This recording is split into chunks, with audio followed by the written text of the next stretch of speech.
Sore, Mbak Halo, Aruni. sore. Perkenalkan saya Dia dari Kecipir, Mbak. Salam kenal, apa kabar? Iya, sebelumnya suara saya jelas ya di Mbak Aruni. Jelas? Oke, oke. Mbak Aruni kabarnya baik ya. Baik, Alhamdulillah. Sebelumnya terima kasih karena sudah berkenan meluangkan waktunya untuk live pada sore hari ini. Aku mohon izin pakai masker karena sedang di kantor. Nggak apa-apa. Sore ini lagi di rumah, jadi nggak dari pabrik. Iya, iya. Kemarin aku udah sempat ke pabriknya juga kok, Hmm, Mbak. Hmm, Gini ceritanya Mbak Runi. Jadi sebenarnya mundur kemarin itu ada momen Hari Sampah Nasional. Nah, ya, teman-teman kecipir ini sedang belajar cara mengolah sampah organik di rumah gitu. oke. Nah, setelah cari-cari tahu, ternyata salah satu organisme pengurai atau cara mengolah sampah itu bisa dengan maggot dari BSF gitu kan. Tuh, Nah, setelah itu kami cari tahu juga tentang Magalapa sampai akhirnya kontak sama Magalapa dan sekarang ingin belajar lebih lanjut tentang maggot BSF tersebut. oke. Nah, untuk teman-teman semua, sekarang sudah hadir Mbak Aruni dari Magalapa. Mbak Aruni adalah co-founder dari Magalapa dan Magalapa sendiri merupakan layanan pengelolaan limbah dan khususnya sampah organik ya. Ya, betul. Dan teman-teman pasti pada penasaran kan, ada hubungan apa antara Magalapa sama lalat BSF itu. Nah, jadi langsung aja kita tanya sama Mbak Aruni, apa itu Magalapa dan seperti apa Mbak layanannya Magalapa sebelum kita ngomong soal lalat lebih lanjut. Oke.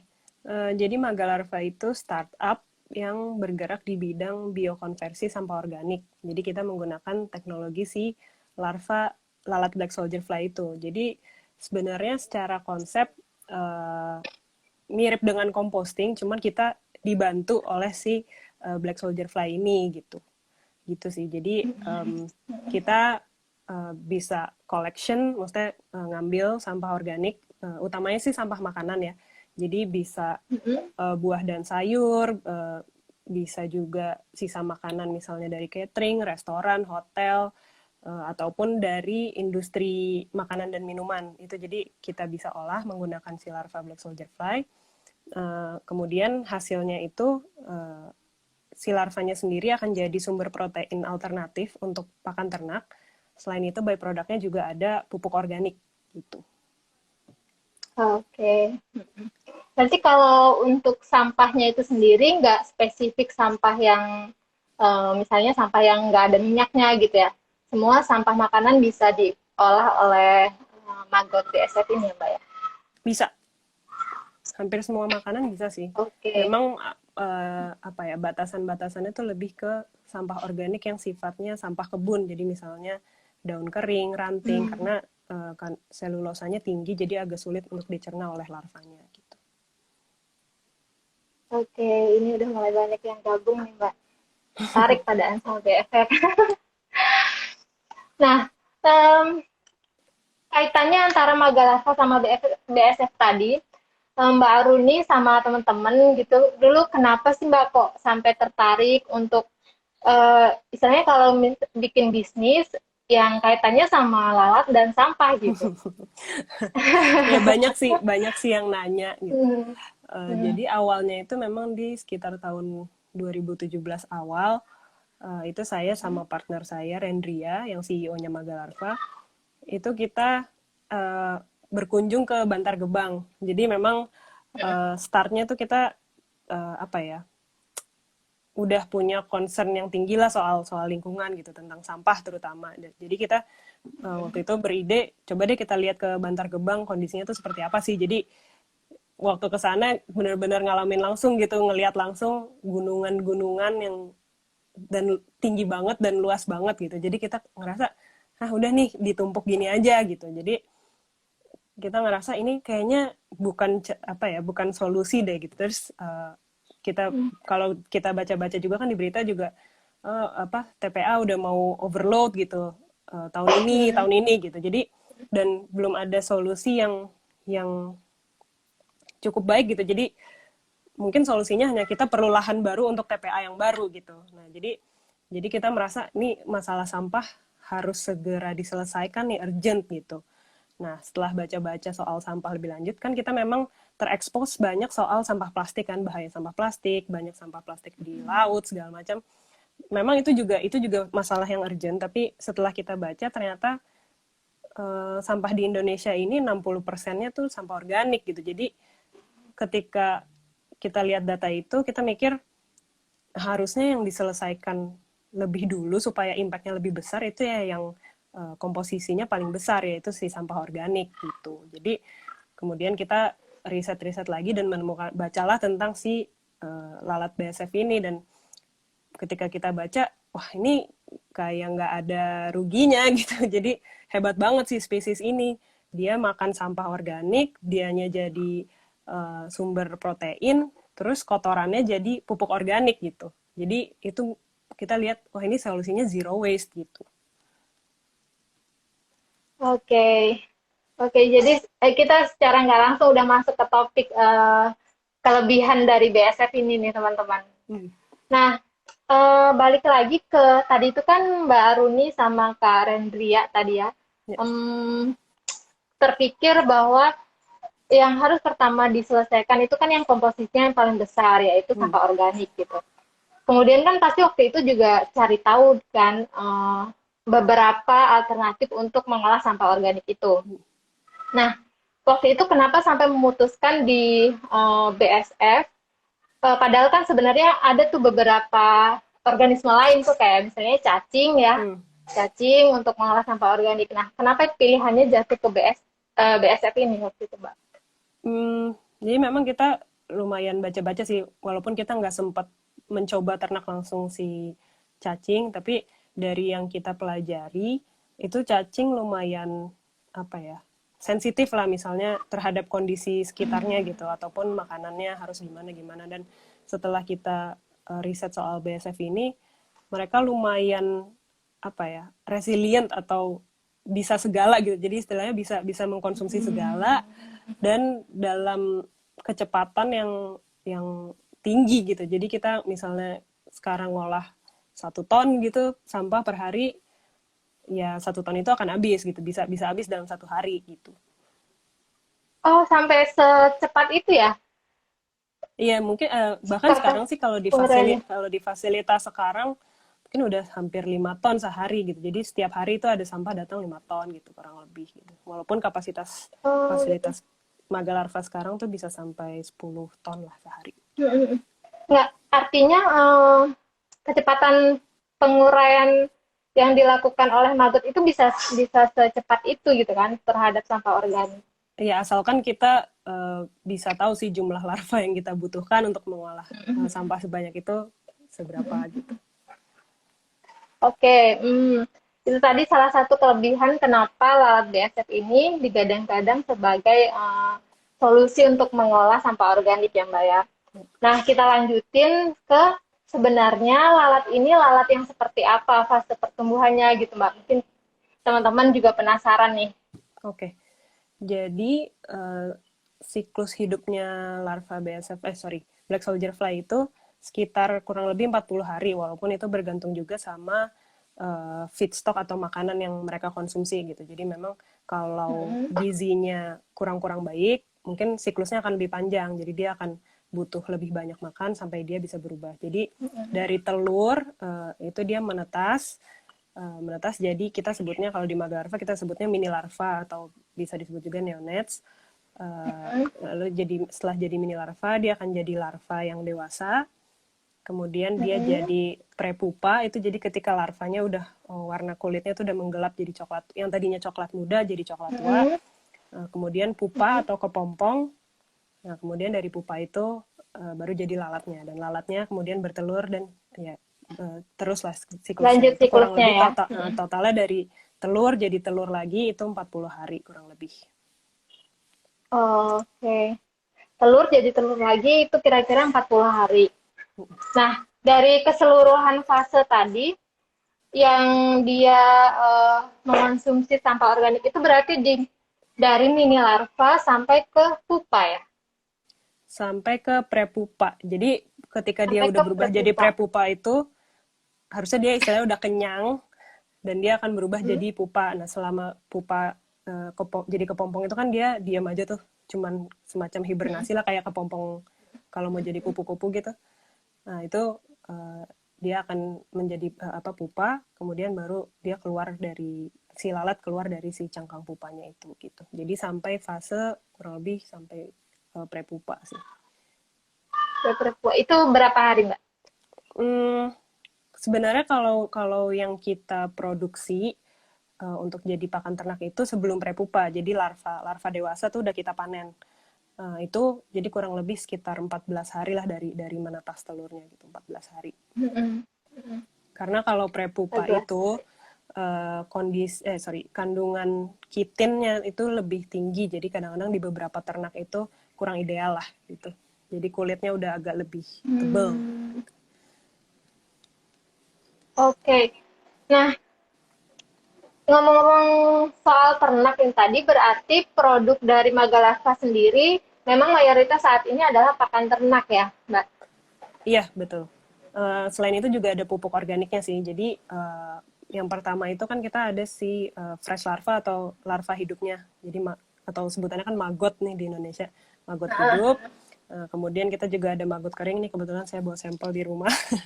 Jadi ini maggot yang kita keringkan ini buat suplemen, bisa untuk ternak misalnya perikanan, terus ikan hias juga bisa, ataupun ke unggas dan burung dan exotic pets juga bisa sih kayak sugar glider, reptil gitu macam-macam. Nah, dari maggot kering itu kita juga sudah kembangkan untuk kita buat tepung. Jadi ini tepung yang proteinnya lebih tinggi. Jadi kalau tadi maggot kering itu kandungan proteinnya kurang lebih 36-40%,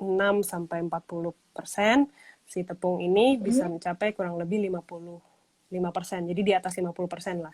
Nah, ini fungsinya nanti bisa jadi bahan baku untuk campuran formula pakan ternak. Jadi sebenarnya bisa masuk ke berbagai macam feed sih. Jadi bisa untuk jadi pelet gitu segala macam. Nah, ini dari yang maggot kering tadi itu prosesnya adalah kita press keluar minyaknya. Yang jadi kita juga dapat produk minyak. Nah, minyak ini juga bisa buat pakan ternak juga, dan kita juga sempat coba untuk buat jadi sabun. Jadi kandungannya tuh lumayan mirip sama palm oil, sama coconut oil yang bisa dipakai buat sabun gitu. Oke, berarti produk turunannya juga cukup banyak ya sebenarnya. Banyak, dan Nggak cuma pakan ternak aja. ini pun belum kita manfaatin semua produk turunannya. Tadi seperti yang saya bilang tadi, dia mengandung kitin. Nah, kitin itu bisa kita kalau kita udah bisa ekstrak jadi kitosan, nah itu bisa jadi untuk masuk ke industri farmaceutical, misalnya kapsul kan kayak ada bahan yang mirip plastiknya itu. Nah, itu biasanya dari cangkang udang. Nah, kandungannya tuh sama yang ada di BASF gitu.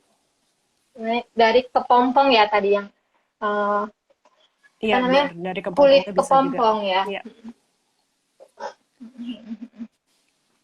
Oke, ini mulai masuk banyak pertanyaan. Mungkin sebelum bahas soal potensi budidaya BSF di rumah untuk mengelola sampah organik di rumah, kita coba cek-cek pertanyaan ya, Mbak. Tadi kayaknya ada yang sharing soal BSF nih.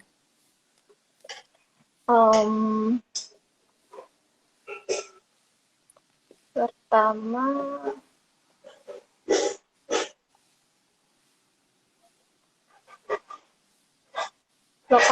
ini Kak Tamsa. Lokasi budidaya maggotnya di mana, Mbak? Di Gunung Sindur ya, Kita di Mbak? Gunung Saya tahunya Gunung ya. Sindur. Iya, betul. Di Gunung Sindur, Kabupaten Kemudian ada Bogor. Kak Pandu, pengen main ke Magalarva. Apakah boleh, Mbak, kalau ada yang pengen main ke Magalarva? Mungkin untuk saat ini sih belum ya. Kita masih banyak. Kita baru pindahan juga sih, jadi masih belum rapih gitu. Jadi masih proses ini ya. Nantinya mungkin kalau kita memang akan adakan, pasti kita informasikan juga, misalnya lewat sosial media Magalarva dan lain sebagainya. Ya, ini ada beberapa yang pengen sharing sama Magal Alfa juga nih. Terus satu Kak Tamsa juga pengen beli pakan ternaknya buat ikan koi. Nah, gimana bisa beli eceran nggak tuh, Mbak Aruni? Kita ada Tokopedia page sih. Atau kalau Oh, misalnya memang oke. mau tanya-tanya dulu, bisa juga via WhatsApp. Itu bisa ke Instagramnya Magalarva dulu sih, nanti uh, bisa Oke. berlanjut dari situ. Oke. Nah, lainnya ini pertanyaan tentang teknis BSF. Jadi mungkin kita lanjutin. Tentang gimana sih, apakah memungkinkan untuk budidaya BSF di rumah supaya bisa memanfaatkan lalat itu untuk mengolah sampah organik gitu, Mbak. Kalau dari teman-teman Magalarva sendiri gimana, Mbak? Ya Apakah mungkin? sebenarnya sih mungkin, karena kalau kita punya komposter aja, itu saya sendiri udah dapet apa ya, info dari teman-teman yang udah composting di rumah. Biasanya mereka di komposter nemu nih si larva BSF. Jadi Oh biasanya saya iya. dikirimin foto atau video, ini BSF bukan sih gitu, kok ada di sini gitu. Jadi memang secara natural itu mereka bisa muncul di komposter gitu. Jadi si lalat ini akan tertarik sama bau sampah makanan dan dia biasanya bertelur di situ. Jadi biasanya ketika kita buka komposternya itu udah ada si larva BSF. Jadi sebenarnya kalau misalnya dibilang bisa nggak sih skala rumahan, tentu bisa. Jadi ya disesuaikan aja dengan jumlah sampahnya berapa, dan ya mungkin akan lebih enak kalau kita punya hewan juga di rumah, misalnya punya pelihara ayam atau pelihara Hewan ikan. Jadi ternak ya. jadi jadi begitu kita panen kompos sekaligus panen larvanya juga, terus larvanya bisa langsung dikasih gitu ke hewan. Oh, oke oke oke. Nah, ngomong-ngomong soal tadi kan menyesuaikan antara jumlah sampah organik sama jumlah larvanya gitu kan. Hmm. Kalau dari pengalaman Mbak Aruni pribadi sendiri, pernah nggak coba untuk cari tahu atau pernah coba mungkin dulu juga skala rumah tangga dalam misalnya 1 kilogram sampah organik itu kira-kira butuh berapa lava gitu Mbak untuk penguraiannya itu efektif? Hmm, kalau kalau jumlah persis, mungkin jumlah ekor larva gitu agak susah ya, tapi biasanya kita uh, pakai apa ya, acuannya itu misalnya uh, 1 gram telur itu, sorry aku sambil hitung-hitung dulu, 1 gram telur mungkin bisa buat 10 kilo sampah gitu. Itu yang dia makan kurang lebih Satu selama seminggu. seminggu.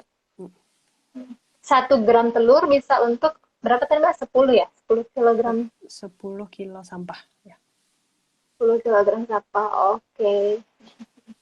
Nah, teman-teman, itu catatan kalau teman-teman mau menggunakan BSF ini untuk mempercepat pengolahan di komposnya ya. Ya. Tapi kalau Magalarva sendiri nggak jual telur BSF ya? Belum jual telur BSF ya? Kebetulan sekarang kita baru mulai juga sih ada di Tokopedia, ataupun bisa lewat WhatsApp juga gitu. Kalau memang lagi Oh, tersedia ada kita juga bisa produknya. jual. Kalau memang lagi tersedia, nah, catatannya. Nah, teman-teman bisa intip-intip ya halaman Tokopedia-nya Magalarva.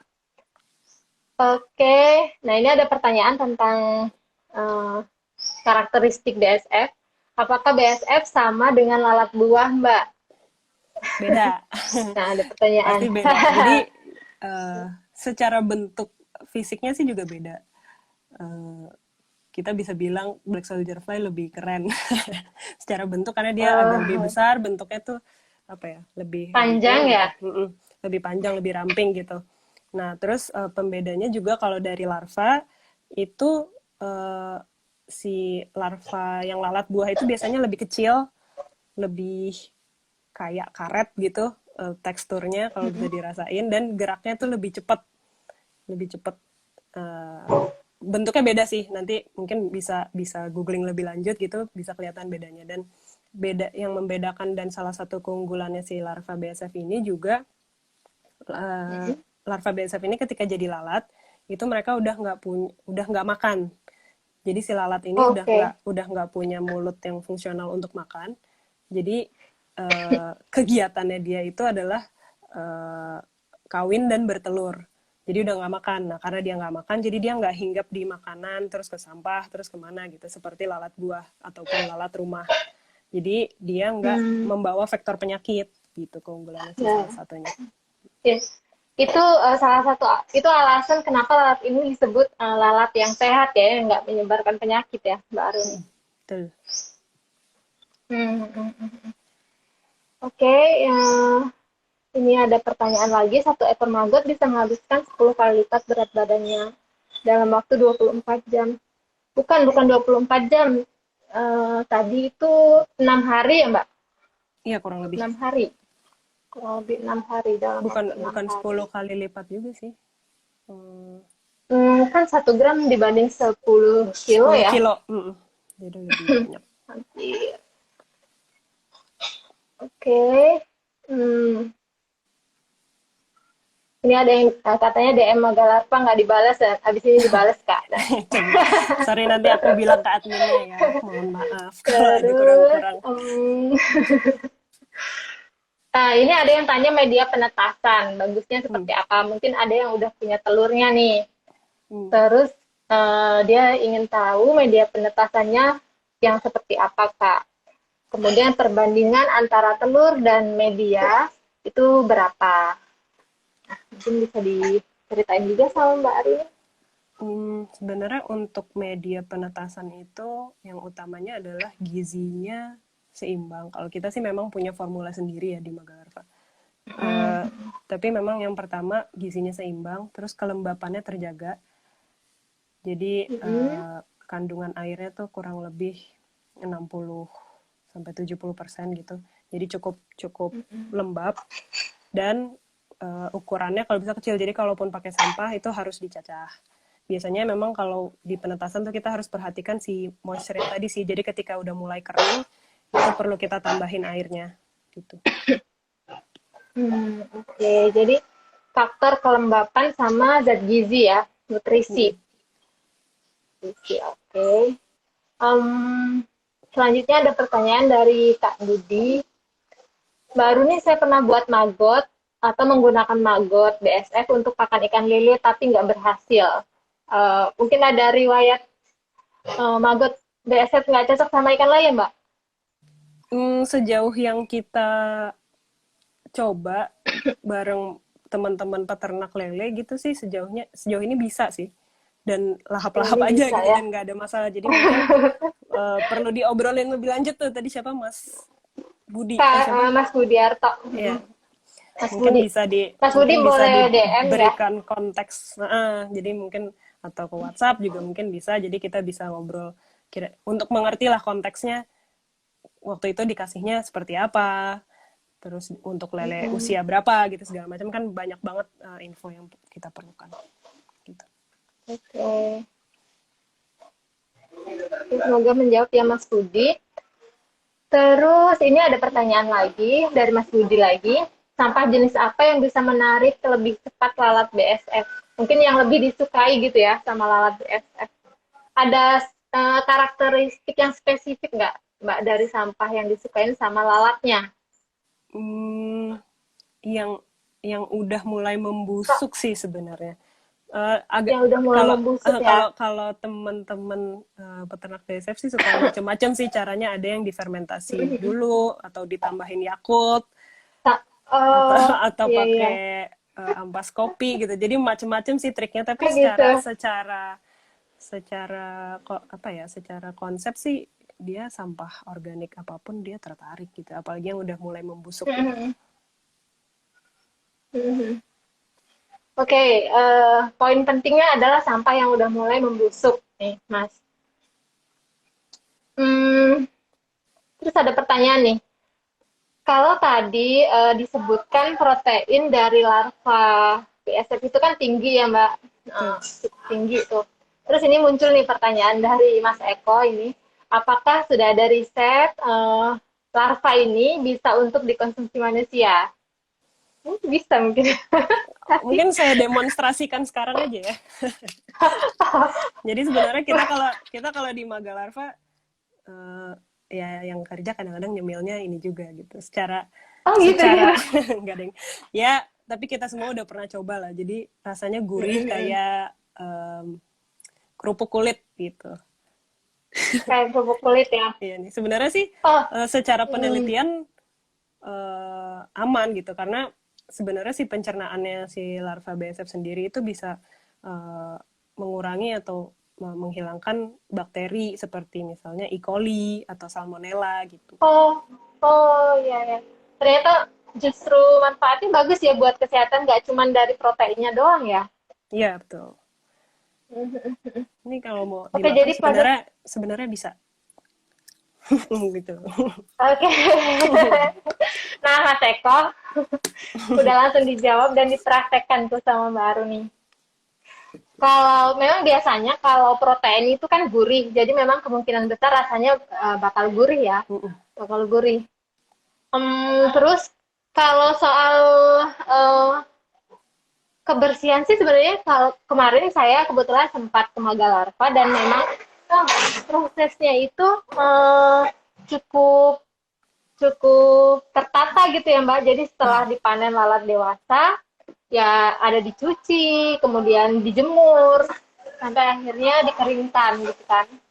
Betul. Jadi memang kita karena sebenarnya ya walaupun bukan untuk pakan manusia kan tapi ini juga buat pakan hewan ya yang juga harus bersih juga harus baik gitu kualitasnya.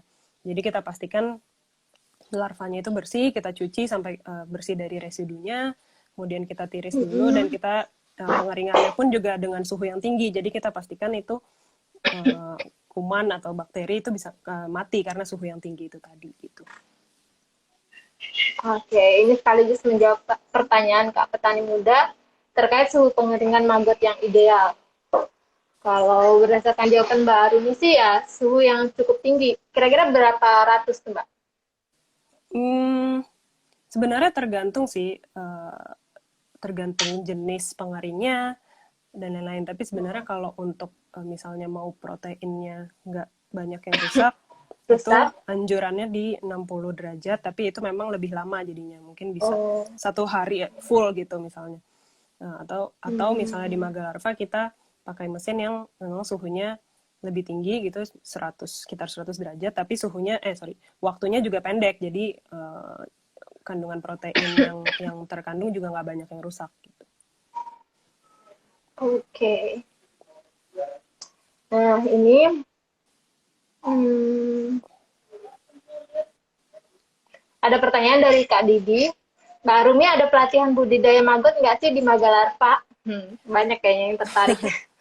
Sejauh ini belum. Kita sempat ada pelatihan tapi karena waktu itu COVID ya jadi dilakukannya online. Waktu itu sih kerjasama dengan KLHK atau DLH gitu. Uh, tapi ya misalnya akan ada pelatihan di masa depan pasti kita info lewat sosial media. Oke. Selanjutnya, pertanyaan dari Kak Pandu ini mungkin mirip-mirip sama Kak Aronal ya tentang eh, penggunaan BSF di rumah untuk mengolah sampah organik di rumah. Kak Pandu nanyain lagi kalau sampah organik di rumah apakah bisa terkelola oleh BSF? Jawabannya bisa. Kemudian gimana cara mengelolanya? Tadi ya Mbak langsung ditetasin di komposter aja ya berarti kan? Iya, itu udah Kalau paling kita udah simpel. punya telurnya. Tadinya saya sempat kepikiran karena kemarin ke Magalarva itu kan lihat beberapa bagian-bagian dari untuk mengembangbiakan larva itu kan, BSF itu kan. Jadi saya mikirnya kalau di rumah apakah mungkin juga perlu tuh kayak tempat untuk ngetasin sendiri, habis itu nanti dipindah ke komposter, habis itu nanti kalau masih mau terus lanjut biar dapat telurnya, apakah harus dimasukin ke ruang gelap, ruang terang gitu. Saya sempat mikir agak ribet gitu sih. Ternyata Ya enggak ya. memang tergantung tujuannya aja sih. Kalau misalnya memang mau budidaya budidaya BSF gitu, larva BSF, memang mungkin harus dengan sistem yang lebih Panjang. lebih advance gitu lah ya. Tapi kalau memang tujuannya untuk mengolah sampah di rumah sih sebenarnya nggak terlalu ribet. Tapi kan kalau budidaya kan memang kita harus terukur gitu, sampah yang masuk berapa, kita bisa menghasilkan berapa, karena kan istilahnya itu udah jadi bisnis gitu kan. Jadi ada efisiensi yang perlu kita pertimbangkan dan lain sebagainya. Kemudian ada pertanyaan, apakah sampahnya perlu diolah dulu, misalnya dihancurkan? Mungkin dicacah dulu gitu mungkin maksudnya ya. Perlu nggak itu, Mbak? Perlu ya? Jadi sebenarnya enggak pun larvanya bisa olah, tapi ketika kita cacah itu akan lebih mudah dan lebih cepat sih dia bisa makannya. Oke, tadi sudah dijelasin soal gimana menggunakan BSF dalam mengolah sampah organik di rumah. Nah, ini ada beberapa juga yang mau mungkin magang ya. Nanti bisa DM aja. DM bisa, kemungkinan bisa, tapi bisa DM ke Magalarva ya. Ada pertanyaan, umur panen maggot bagusnya di hari keberapa? 14 hari ya? 14 hari ya. Sebenarnya lebih cepat dari itu juga bisa. Yang penting jangan sampai masuk ke fase prepupa berarti ya, karena kandungan keepingnya tadi udah besar ya kalau di prepupa. Iya, bagus untuk ternak gitu kan. Sebenarnya bukan nggak bagus untuk semua ternak sih, tapi untuk beberapa ternak, mungkin beberapa ikan gitu, kitten tuh susah dicerna. Jadi tergantung pencernaan hewan ternaknya juga sih. Kalau bebek yang kita tahu, bebek tuh masih bisa makan prepupa gitu. Oke. Nah, salah satu program dari Magalarva, jadi kalau teman-teman mungkin masih kesulitan ya mengolah sampah organik di rumah, ini aku mau cerita program Magalarva, yaitu ada satu program namanya kompos kolektif ya Mbak Aruni ya. Nah, buat teman-teman di Jabodetabek ya, itu untuk seluruh Jabodetabek ya? Masih Jabodetabek, tapi memang jadi sistemnya itu kita akan mengangkut sampah organik dari rumah-rumah yang area servis yang terjangkau saat ini masih di Jabodetabek. Tapi detailnya itu biasanya kita butuh kurang lebih 20 rumah lah di satu daerah, misalnya di Jakarta Selatan yang berdekatan, misalnya satu kecamatan gitu, ada 20 rumah, itu bisa kita ambil. Jadi sebenarnya terkait efisiensi logistik aja sih. Nah itu jadi udah bisa. Jadi sebenarnya semakin banyak tetangga-tetangga yang mau ikutan, itu jadinya kita bisa jangkau gitu, bisa kita angkut sampahnya. Oke. Nah tadi teman-teman melanjutkan terkait kompos kolektif. Jadi buat yang masih belum bisa mengelola sampah organiknya di rumah, bisa banget ikutan program kompos kolektif ini yang diselenggarakan oleh Magalarva dan berkolaborasi sama Kebun Kumara ya kalau sekarang. Betul. Nah, persyaratannya sih kalau penjelasan Mbak Aruni tadi, karena berkaitan sama logistik, efisiensi logistik, paling nggak teman-teman bisa mengumpulkan 20 orang di sekitarnya ya, dalam satu kecamatan gitu untuk ikutan. Sebenarnya sih bisa daftar dulu aja. Jadi nanti sama tim kompos kolektifnya bisa dilihat, oh ini di daerah ini udah ada sekian orang, kurang segini orang, atau misalnya memang sudah cukup, bisa langsung kita angkut sampahnya gitu. Maksudnya bisa langsung join ke programnya gitu. Oke. Mantep banget tuh. Nggak perlu pusing-pusing lagi untuk ngurusin sampah organik. Kalau yang nggak telaten ya, atau ngomposnya masih gagal-gagal terus, bisa ikutan program ini. Iya. Ini sekalian menjawab pertanyaan Mas Eko lagi. Sejauh ini apakah sudah ada community atau kompleks perumahan atau kelurahan atau sekolah yang reguler memasok sampah organik ke Magalarva, Mbak? Ya tadi jawabannya komunitas sih ya? mungkin dari sejauh Belum, ini dari belum ya? program kompos kolektif aja sih. Belum ada yang Fokus memang kolektif. satu kompleks atau satu kelurahan gitu, belum ada yang program khusus sih gitu. Oke. Kemudian pertanyaan dari Mas Petani Muda, apakah maggot yang dikasih makan limbah buah, sayur dengan limbah ikan memiliki kandungan protein berbeda? Iya benar Ya, sih, benar-benar. jawabannya berbeda. Kira-kira berbeda nggak? Oh ya, pasti berbeda Berbeda ya, inputnya walaupun juga beda. ya mungkin mungkin ada bisa dibilang ada range-nya lah, tapi yang pasti makanan yang dikonsumsi si larva akan sangat mempengaruhi kandungan proteinnya dia sendiri gitu. Oh, berarti memang eh, jangan-jangan nanti ya, kalau misalnya setiap orang, misalnya ada beberapa orang yang membudidayakan BSF di rumah untuk bantu composting di rumah, eh, ukuran larvanya mungkin jadi bervariasi tergantung dari Betul. sisa sampah organik di rumah Betul. tersebut ya. Betul. Mungkin kalau Jadi yang mungkin vegan ya lebih lebih kecil-kecil. kurus Ya, ya kan daripada yang pemakan daging juga. ya. Tapi yang kecil Ya, bukan berarti nggak bergizi gitu ya.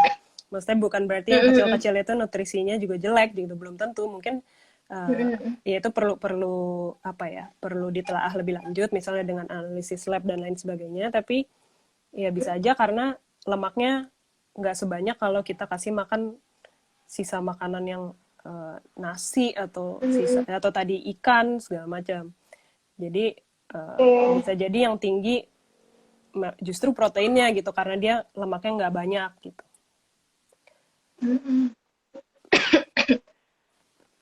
Oke, nah ini ada pertanyaan dari Kak Leli.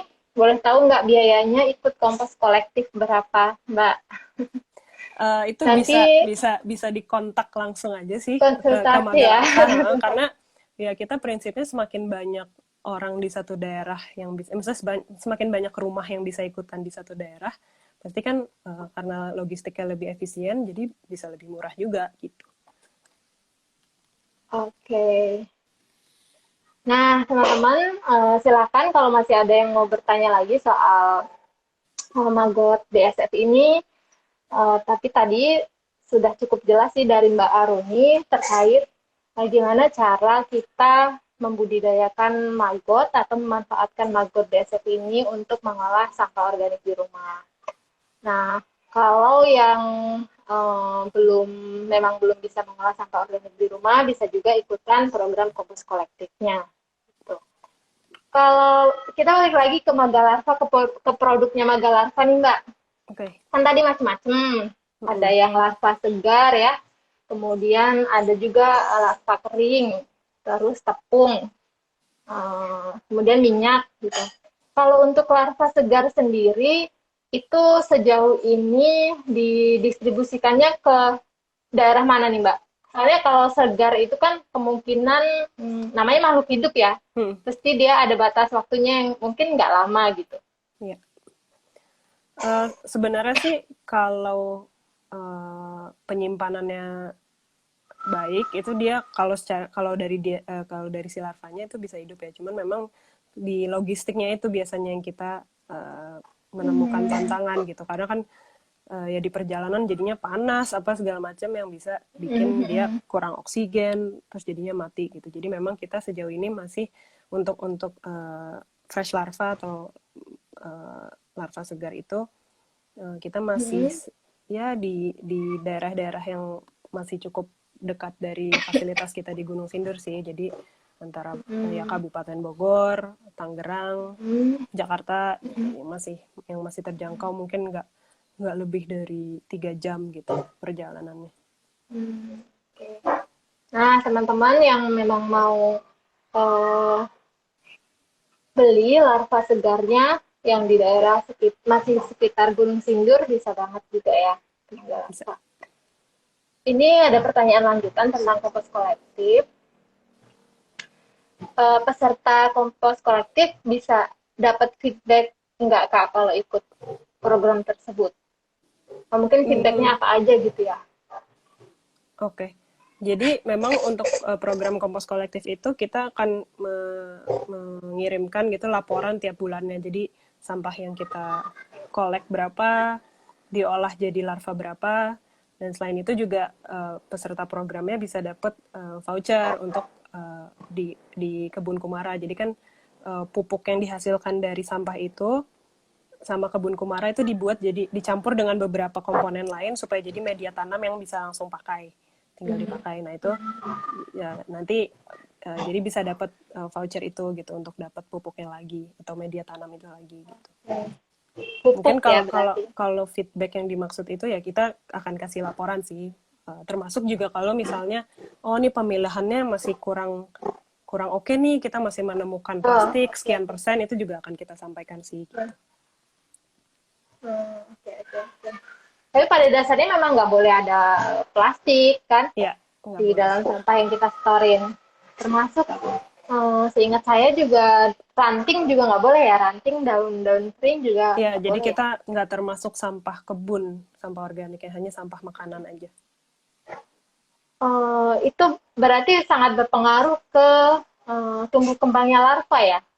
Iya, Kalau karena misalnya sampah kebun. iya karena ranting dan daun kering itu selulosanya tinggi banget, jadi Hmm, akan sulit lah mereka cerna gitu. dicerna. Oke, oke.